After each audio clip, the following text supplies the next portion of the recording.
যে কোনো বিচারপতি যদি আপনার বিরুদ্ধে রায় দেন তাহলে তিনি যে আইনত ভুল করেছেন বা যে ফ্যাক্ট ছিল সেটা বুঝতে ভুল করেছেন এটা বলার আপনি অধিকারী যদি সেটা তথ্য দিয়ে প্রমাণ করেন। আমাদের রাজ্য সরকারের এবং তাদের অধীন সংস্থাগুলোর যে সুযোগ সুবিধা আছে তাতে এটা বাইরের এজেন্সিকে দেওয়ার দরকার ছিল না, তো যেখানে দরকার ছিল তারা দিয়েছেন, অতএব তাদের সততা নিয়ে প্রশ্ন। জজ সাহেব হিসেবে কাজে যোগ দেওয়ার আগে তিনি যেমন ডব্লিউবিসিসির চাকরি করেছিলেন তেমনি হাইকোর্টে লয়ার হিসেবেও কাজ করেছিলেন। তো লয়াররা অন্য সিনিয়র লয়ারদের সঙ্গে যখন কাজ করেন স্বাভাবিকভাবে তিনি শুধু তো বিকাশ ভট্টাচার্যের নাম বলেননি, তিনি আরও দুজন যাদের নাম বলেছেন। ৩০,০০০ আমরা দেখতে পাচ্ছি, ২৬,০০০ অলরেডি রাস্তায়, তাদের ভবিষ্যৎ কি কারোর জানা নেই। এবার কি তাহলে ৩২,০০০-এর পালা? কারণ কি একেবারেই হাইকোর্টের যে রায়, অর্থাৎ সেই রায়কে এই যে কিশোর দত্ত রাজ্যের পক্ষ থেকে বলছেন বিচারপতি নাকি খুব দ্রুত শুনানি করেছেন, ১৫বার শুনানির পর রায়দান করেছেন, ধারণার ওপর রায় দিয়েছেন, অর্থাৎ প্রাক্তন বিচারপতি অভিজিৎ গাঙ্গুলি, তার উপরেই একাধিক অভিযোগ। কি বলবেন? সিঙ্গেল বেঞ্চে যখন কোনো রায় হয় সেই রায়ে যদি আইনের কিছু লঙ্ঘিত হয়ে থাকে বা যে ফ্যাক্টগুলো উল্লেখ করে তিনি রায় দিয়েছেন সেগুলোর মধ্যে যদি কোনো অসুবিধা থাকে তাহলে যাদের বিরুদ্ধে রায়টা গিয়েছে তারা ডিভিশন বেঞ্চে এটা উল্লেখ করতে পারে যে এই আইনের ধারা তিনি লঙ্ঘন করেছেন, এই ফ্যাক্ট যেটা তিনি লিখেছেন সেটা নয়, আসলে ফ্যাক্টটা অন্যরকম। তো এটা তারা সবসময় বলতে পারেন যে জজ সাহেব সিঙ্গেল বেঞ্চে রায় দিয়েছেন তিনি ভুল করেছেন, সেটা বলতেই পারেন। কিন্তু সিঙ্গেল বেঞ্চ তাদের বক্তব্য শুনে সেই আগের জাজমেন্ট দেখে যেটা মনে করবেন সেইটা হচ্ছে আসল ব্যাপার, যে তারা রায়টাকে বহাল রাখবেন, রায়টাকে সংশোধন করবেন, না রায়টাকে পুরো বাতিল করবেন। সেটা তো এখনো হয়নি। হলে বোঝা যাবে যে তারা সিঙ্গেল বেঞ্চে রায় দিয়েছে সেটাকে যুক্তিযুক্ত মনে করছেন কিনা, আইনসঙ্গত মনে করছেন কিনা, এবং যে ফ্যাক্ট ছিল সে ফ্যাক্টের উপর বেসড করে সে আদেশ হয়েছে কিনা। কিন্তু এই যে প্রাক্তন বিচারপতি অভিজিৎ গাঙ্গুলির বিরুদ্ধে এত বড় অভিযোগ, এটা কি কাম্য কোথাও না কোথাও? যদিও এখন তিনি বিচারপতি নন, বিজেপির এমপি। যে কোনো বিচারপতি যদি আপনার বিরুদ্ধে রায় দেন তাহলে তিনি যে আইনত ভুল করেছেন বা যে ফ্যাক্ট ছিল সেটা বুঝতে ভুল করেছেন এটা বলার আপনি অধিকারী যদি সেটা তথ্য দিয়ে প্রমাণ করতে পারেন। তো তারা অ্যাডভোকেট জেনারেল বলছেন যে দুর্নীতি হয়নি, তিনি ভুল ধারণার ভিত্তিতে রায় দিয়েছেন। যারা জজ সাহেব আছেন ডিভিশন বেঞ্চে তারা যদি মনে করেন যে অ্যাডভোকেট জেনারেল যেটা বলছেন সেইটাই ঠিক, জজ সাহেব যেটা করেছেন সেটা ভুল, তাহলে তারা রায় বাতিল করবেন।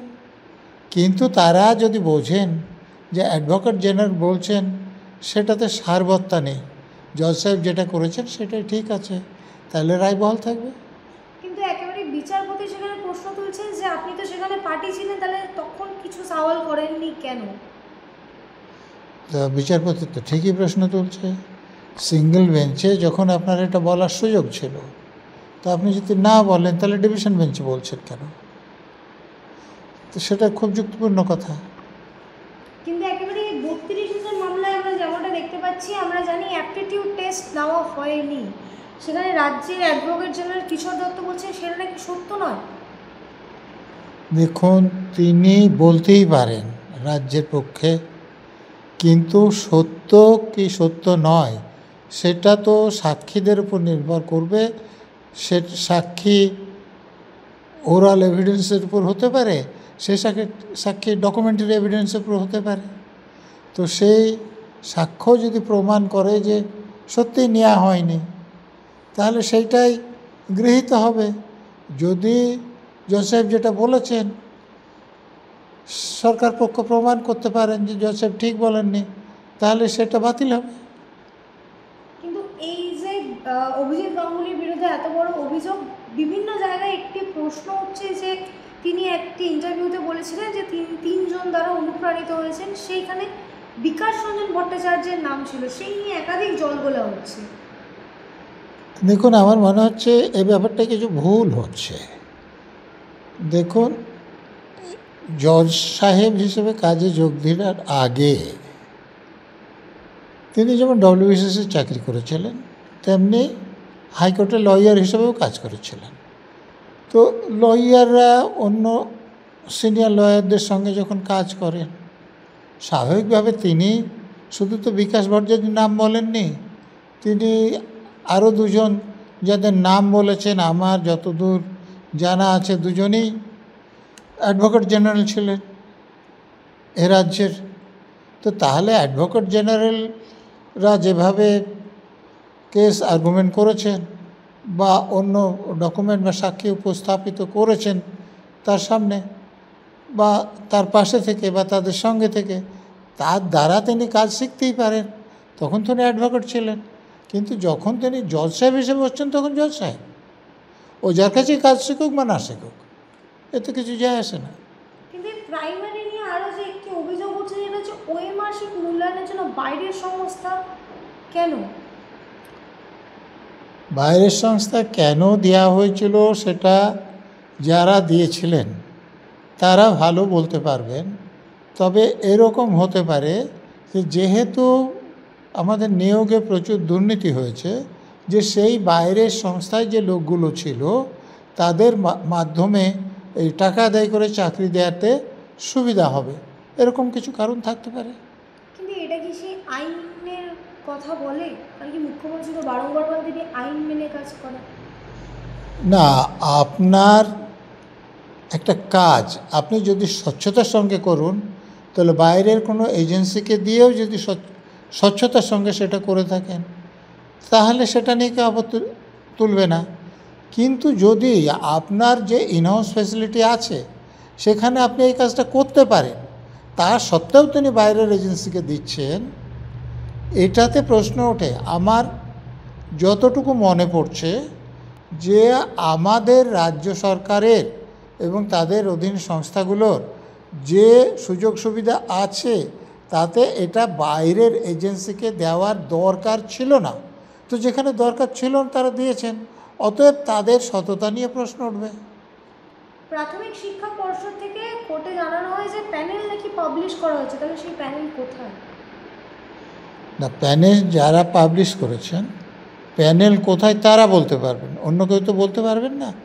যেমন আগের মামলায় হাইকোর্ট তো সিঙ্গেল বেঞ্চও চেয়েছে, ডিভিশন বেঞ্চ থেকেও চাওয়া হয়েছিল, সুপ্রিম কোর্টেও চাওয়া হয়েছিল যে বৈধভাবে কারা নিযুক্ত হয়েছে তাদের তালিকাটা দিন। যদি দেওয়া হতো, তো এখানে যে প্যানেল প্রকাশ করা হয়েছে সেই প্যানেল যদি দেখাতে পারেন সেটা ন্যায্যভাবে করা হয়েছে এবং সে প্যানেল থেকে সত্যিকার সততার সঙ্গে নিয়োগ করা হচ্ছে, স্বচ্ছতার সঙ্গে কাজ হয়েছে, তাহলে তো বেঁচে যাবে, যারা চাকরি পেয়েছেন তাদের চাকরি তা হাত পড়বে না। তো সেটা কোর্টকে তারা সন্তুষ্ট করুক।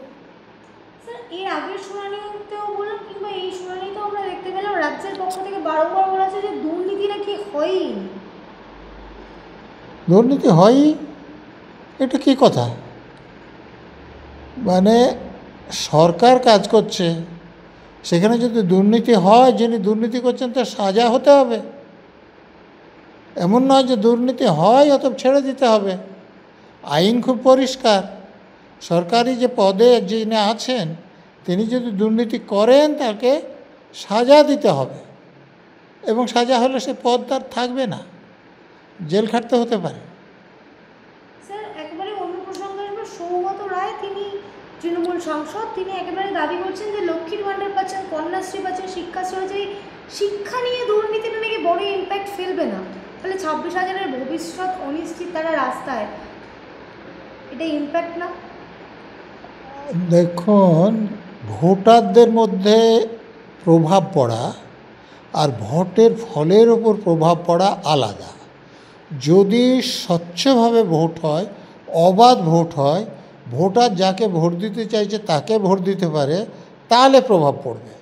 কিন্তু আমাদের এখানে ভোট তো ঠিক করে যাদের হাতে বেআইনি অস্ত্র থাকে, বোমাগুলি নিয়ে, তারা রিগিং করে কাকে জেতাবে ঠিক করে। তো সেরকম ভোট হলে কোনো প্রভাবই পড়বে না, ওই গুন্ডা বদমাশরা যাকে জেতাতে চাইবেন তারা জিতবেন। কিন্তু এই ভেট দিয়ে ভোট দেওয়ার রাজনীতির কদিন? যতদিন লোক ক্ষুব্ধ হয়ে তাদের বিরুদ্ধে রুখে না দাঁড়াবে ততদিন। স্যার, একেবারে শেষ প্রশ্ন, এই যে রাজ্যের শিক্ষা ব্যবস্থা এই হাল এসে দাঁড়িয়েছে, সেই জায়গায় রাজ্যটা কোথায় গিয়ে দাঁড়াবে আর কিছু বছর পর? শিক্ষাতে দুর্নীতির ফলে যারা যোগ্য প্রার্থী তারা চাকরি পায়নি, তাদের তো বঞ্চনা ঘটেইছে। কিন্তু আপনি চেষ্টা করুন, আমাদের মতো সাধারণ লোকের ছেলেমেয়েরা তো ওই সরকারি সাহায্য পাওয়া স্কুলেই যায়। সরকারি স্কুলে যদি জায়গা পায়, নাহলে সরকারি সাহায্য পেয়ে স্কুলে যায়।